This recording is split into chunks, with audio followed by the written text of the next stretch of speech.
Andrew Jefford talks to Brigitte Jeanjean about the rise of France's fourth largest wine group and tastes its Languedoc wines. European wine production makes a challenging business prospect. The raw materials are an agricultural crop grown by widely scattered smallholders. Quality and volume are at the mercy of the seasons. Wines and alcoholic drinks subject to close and active governmental scrutiny, in part for health reasons but just as importantly for tax-raising ones. Quality at the highest levels, moreover, has always been predicated on difference, not consistency. All of these factors make brand building for European wine a complicated matter, which is why a business history of the wine world over the past few decades would be dominated by non-European entities such as Constellation Brands, Gallo and Treasury Wine Estates. This is slowly changing. France's privately owned Castel Group, built and run from Bordeaux by the formidable Pierre Castel, now claims to be the third largest international wine business, while the privately owned Grand Cache de France, built and run from Alsace by Joseph Helfrich, is France's second largest privately owned wine company. The agricultural cooperative group Envivo, which already owns Cordier and Mestrazat, and which recently acquired UK distributor Armat via its purchase of the Dutch distributor Baasma, is a major player not just in wine but in agriculture, animal nutrition and garden retail. The group that interests me most, though, is the publicly quoted Advini, France's fourth biggest presence, for two reasons. The first is local. Improbably enough, the headquarters of this rapidly expanding international wine group is the little Languedoc village of Saint-Félix-de-Loders, population 1054, dynamism where you might expect at least. The second reason is that Advini is trying to base its growth on quality wines. Above all, 60% of sales are AOP wine, with another 20% being categorized as terroir IGP wines. Castrel's success, by contrast, has been built on multiple factors. It is the biggest bulk buyer of Bordeaux and owns the French retail chain Nicolas, but it also has more vineyards of its own in Africa than in France, and has a quarter share of Africa's beer market, while the rise to prominence of Grand Cache de France has been built on the famously wonky bottles of J.B. Chenet. Both are trying to make headway upmarket. Grand Cache de France owns Ch de Fezels and recently bought Mas Belzo from AXA, while Castel has a half share in Bechevel, but neither flags quality wine, as does the much smaller Advini.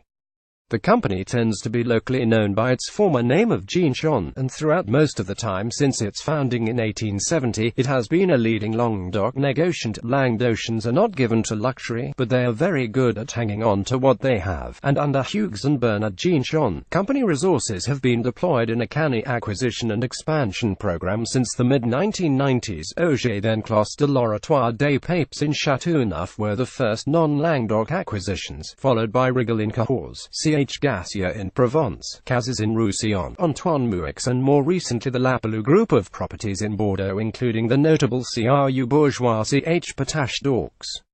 When Michel Laroche came to pass on his Chablis and Languedoc Mas Le Chevalier interests in 2010, he chose Jeanjean ahead of other suitors including LVMH. The company then changed its name, and he worked with the newly baptized Advini for several years afterwards. That acquisition also bought the Languedocians' vineyards in Chile and South Africa. L'Avenir Domaine du Cause d'Arbours in Terraces du Larzac, at the foot of Mont Bourdal. Credit Advini. Since then, the Jeanjean family have acquired Clos des Porlets in Calaure and Cause d'Arbours in Terraces du Larzac, as well Champion-Beaune and the Pernand estate of Lallaripiat. They've also acquired a majority stake in Ken Forester's interests in South Africa, in addition to the Le Bonheur estate in Stellenbosch, all of which brings global vineyard holdings up to 2,775 hectares. A new generation of Jeanjeans are now in charge. Brigitte, Frédéric and Philippe, working with CEO Antoine Lechier. The company's structure means that Vignobles Jeanjean in Languedoc is just one unit, along with the other wine-producing units, each of which is run independently.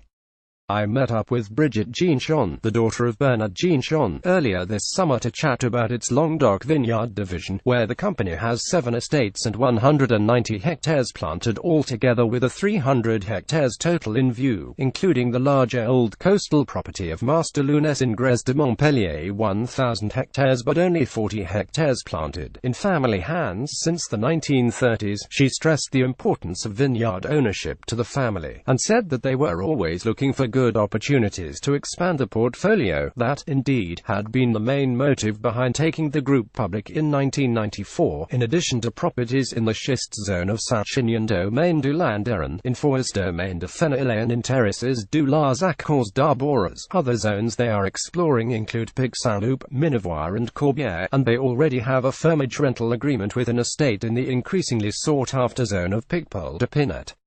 Domaine du Landeron in the schist section of Saint-Chinian, near Roquebrune. Credit advini. I also had the chance to taste some of the Languedoc range with winemaker Mathieu Carles up at Causes d'Arboras, a spectacularly high-sited, organically run 16 hectares domain in Terraces du Larzac underneath Mont Saint-Bourdal at 320 meters. Carles confided that the tastes of the Jeanjean family were for supple, fresh, aromatic wines without too much tannin, in contrast to the sometimes heavy, portentous style of many of Languedoc's ambitious reds. Aerial finesse and tension is what we are always looking for, he continued. The coolness of the Causes d'Arboras site, where the Mourvèdre is usually November picked, helps bring this here. These are, in general, cleanly articulated, carefully crafted wines which offer a fair representation of their appellations, though they don't come close yet to challenging the region's leaders. How high might Jeanjean's and Advini's quality ambitions reach? Resources aren't lacking, so it will be interesting to see what the next few years brings. Here are 4 of the best.